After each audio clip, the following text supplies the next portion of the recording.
Տարիներ առաջ կար մի քաղաք, որտեղ մարդիկ սկսեցին մրցել ժամանակի հետ, որտեղ ամեն օր ուշանում էին աշխատանքից, կանգնում խցանումների մեջ, նյարդայնանում, շտապում։ Եվ մի օր քաղաքը որոշեց իր արագությունը փորել ուղիղ գետնի տակ։ 1981 թվականի մարտի 7-ին Երևանում առաջին անգամ շարժվում է մետրոյի գնացքը 5 կայարան միանգամից՝ Բարեկամություն, Սարալանջի, Երիտասարդական, Լենինի հրապարակ, Սասունցի Դավիթ։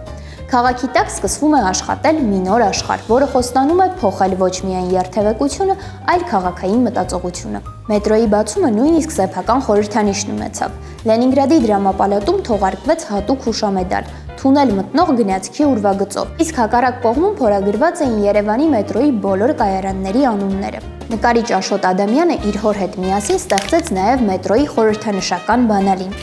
Քաղաքը կարծես սեփական ձեռքով բացում էր իր տակ թաքնված դուռը։ Թվերը խոսում էին արագության լեզվով։ Մետրոն պիտի ընթանար ժամում 35-ից 40 կիլոմետր, մինչդեռ վերգետնյա տրանսպորտը հազիվ էր հասնում 16-ից 17 կիլոմետրի։ Ժամանակը կկրճատվեր 2-ից 3 անգամ։ Քաղաքը փորձում էր դառնալ ճշգրիտ մեխանիզմ։